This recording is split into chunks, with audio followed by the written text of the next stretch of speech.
Good evening class. मेरे प्यारे बच्चों, हिंदी में पढ़े थे आप, वर्णमाला पूरा पढ़ चुके थे। वर्णमाला में पढ़ चुके थे, अब उससे क्वेश्चन कराना था।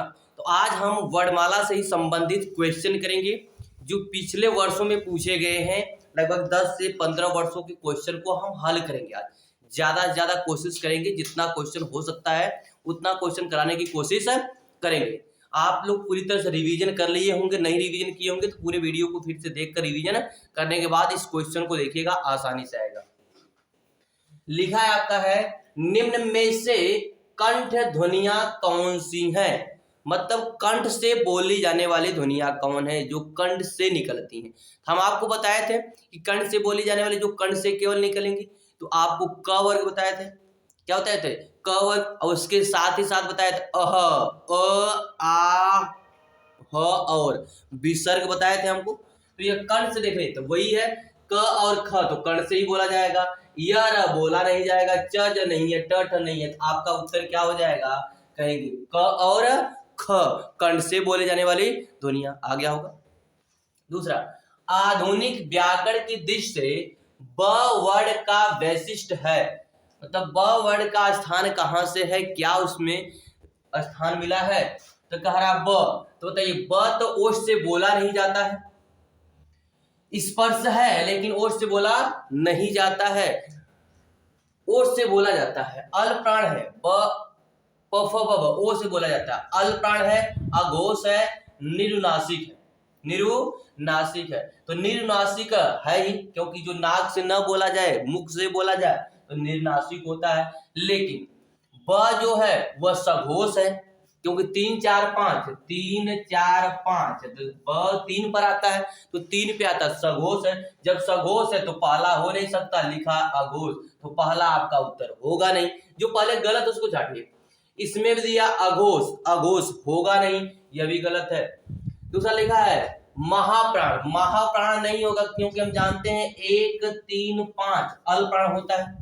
वर्ग का 1 3 5 क्या होता है? अल प्राण होता है। इसमें लिखा है महाप्राण, तो महाप्राण होगा नहीं। इसमें लिखा है अघोष, तो ब अघोष होगा नहीं। इसमें भी लिखा अघोष, तो ब अघोष होगा नहीं। इसका मतलब हमारा ऑप्शन कौन सा हो जाएगा? बी। यहाँ लिखा दंत ओष्ठ, दव्योष्ठ, मतलब दंत और ओष्ठ से बोले जाने वाला ब ब ब ब ब ब, इसलिए ओ भी चिपक रहा ब ब, थोड़ा सा जीभ स्पर्श कर रही दांत से, इसलिए लिखा दव्योष्ठ। तो स्पर्श ही है, संघर्ष ही है, अल्पप्राण ही है, निरुनासिक है। तो कौन सा हमारा सही हो जाएगा? अल्पप्राण, महासघोष और निरुनासिक है, तो कौन सा ऑप्शन हो जाएगा? बी हो जाएगा। समझ में आ गया? नहीं आता तो गलत को छाटिए, सही को मत छाटिए। तीसरा दिया है क ग ज फ ध्वनिया किसकी है? मतलब जिसके नीचे नुक्ता लगा है। ध्यान रखिए, क ज फ, ये जो ध्वनिया है ये सब फारसी और अरबी है। फारसी और अरबी है, यह संस्कृत से नहीं है, अंग्रेजी से नहीं है, दक्षिणी से नहीं है, बल्कि यह है क्या? अरबी एवं फारसी ध्वनिया है। अरबी एवं फारसी ध्वनिया। आपको बताया तो द्विगुण व्यंजन, द्विगुण व्यंजन जो तुर्की है जिसके नीचे ड लगता है, उसी तरह नुक्ता लगता क ज फ पे है, तो यह सब क्या है? फारसी है। क ज फ यह सब क्या है? फारसी। ख भी इसमें है, तो यह मिलाकर कुल फारसी है। ध्यान रखिएगा, अरबी और फारसी से है। हिंदी में मूलतः वर्णों की संख्या कितनी है? हिंदी में मूलतः वर्णों की संख्या कई बार पढ़ चुके हैं, कितनी कुल टोटल है? 52 है। कितनी है? 52 है। हिंदी में वर्णों की संख्या टोटल कितनी है? 52। अगर पढ़े हैं तो आपको याद है, आसानी से लगा सकते हैं। देखिए और क्वेश्चन को करते हैं, अधिक से अधिक क्वेश्चन करेंगे, देखते जाइएगा। अब आप लोग बताइए, जल्दी जल्दी बताइए। आप लोग, पहला क्वेश्चन है अनुनासिक का संबंध होता है। आपको बताए थे अनुनासिक, निरुनासिक तथा अनुस्वार, तीनों बताए थे। अनुनासिक को बताए थे कि अनुनासिक ऐसा होता है, वर्ण होता है जिससे नाक और मुख दोनों से आवाज निकलती है। अनुस्वार जिसमें ज्यादा नाक से तथा मुख से कम आवाज निकलती है।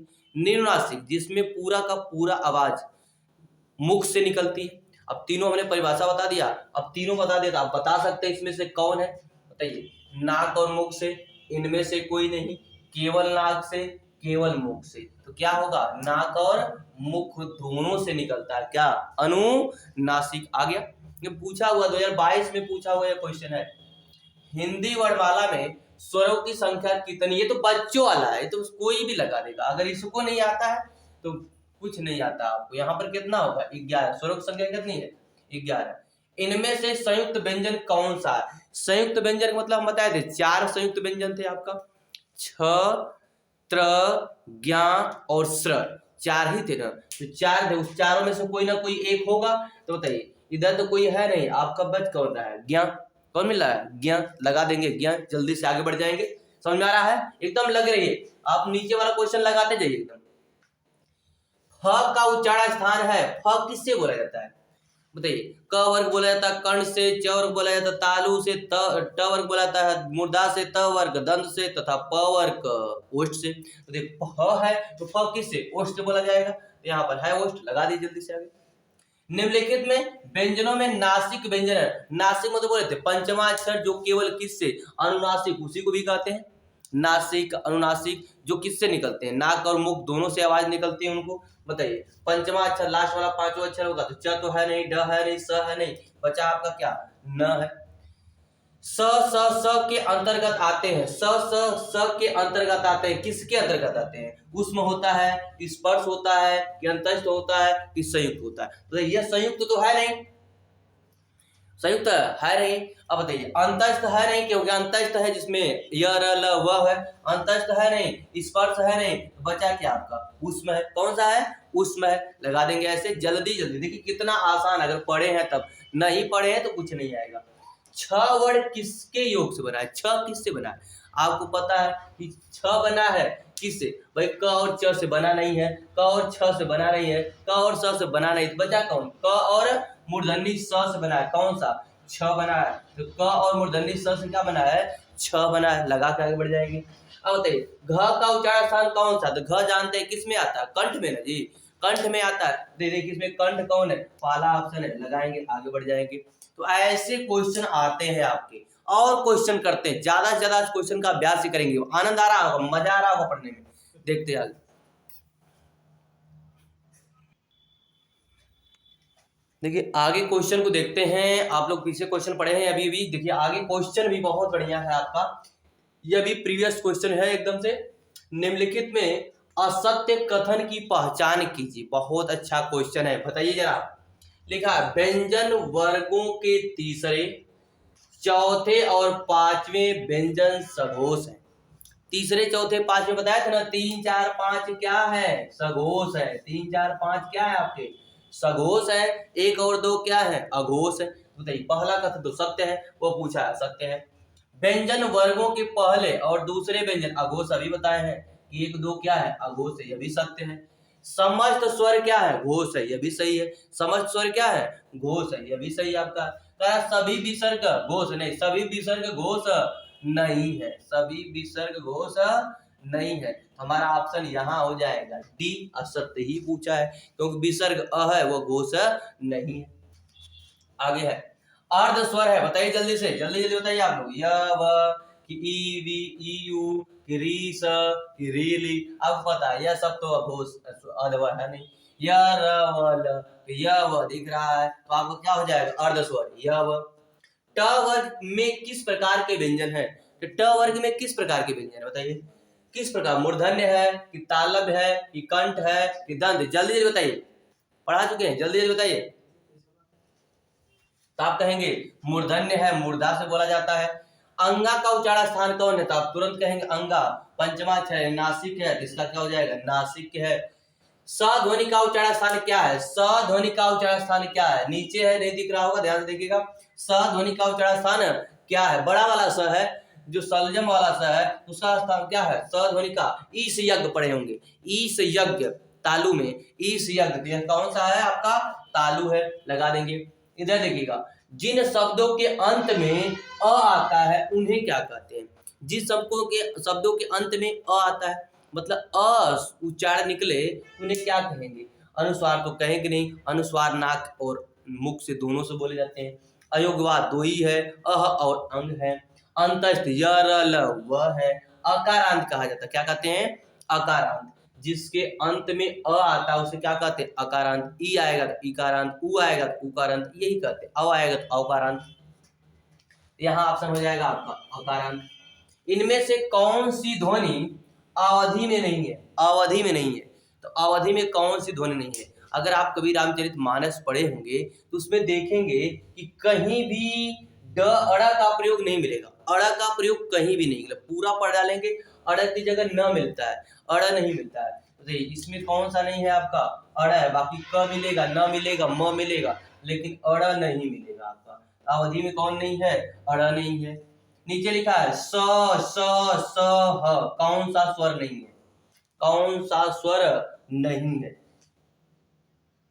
कौन सा स्वर नहीं है पूछा है, तो कह रहा है स स स ह, कौन सा स्वर नहीं है? स स प्रकंपी नहीं है, कि स्पर्शी नहीं है, कि संघर्षी नहीं है, कि स्पर्श संघर्षी नहीं है? कौन सा नहीं है? स स स स ह कौन सा स्वर नहीं है? प्रकंपी नहीं है, कि स्पर्शी नहीं है, कि संघर्षी नहीं है, कि स्पर्श संघर्षी नहीं है? बताइएगा जल्दी जल्दी। तो आप कहेंगे कि संघर्षी तो है, यहाँ स्वर संघर्षी नहीं है, तो आप तो कहेंगे संघर्षी तो है। यहाँ आप क्वेश्चन गलत लिख गया, स्वर कहाँ से आएगा? इसमें स्वर तो है ही नहीं है। तो कौन सा है लिखना चाहिए था, कौन सा है लिखिएगा, क्योंकि स्वर तो आएगा नहीं। जब स्वर नहीं आएगा तो कौन सा है? तो कौन सा है? तो प्रकंपी तो है नहीं, स्पर्शी तो है नहीं, केवल संघर्षी है। क्या है? संघर्षी होगा, क्योंकि संघर्ष से बोला जाता है, स्पर्श करता नहीं है। तो ये संघर्षी है। आपको समझ में आ रहा होगा क्वेश्चन? इतने क्वेश्चन है, और क्वेश्चन को करते हैं और आगे अभ्यास करते हैं।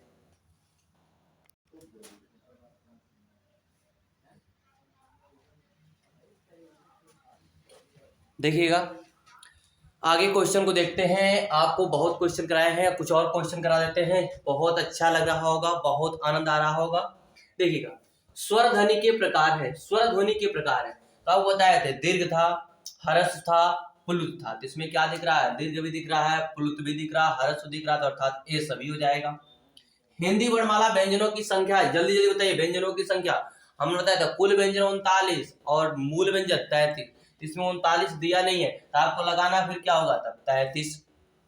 अयोगवाह कहा जाता है, अयोगवाह बताए थे किसको किसको? अनुस्वार को तथा साथ ही साथ विसर्ग को बताए थे। इसमें अनुस्वार या विसर्ग दोनों में से कोई एक दिया होगा या दोनों दिया होगा।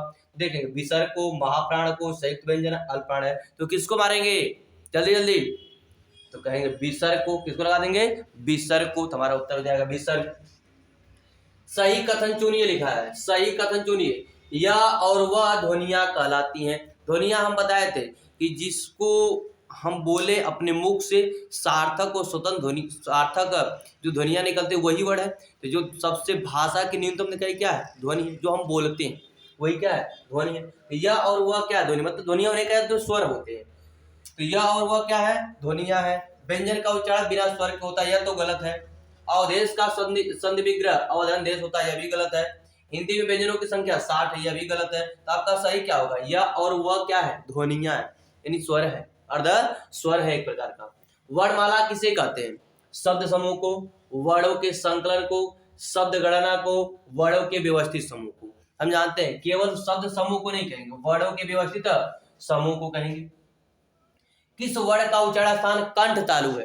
यानी कंठ और तालु से कौन बोला जाता है?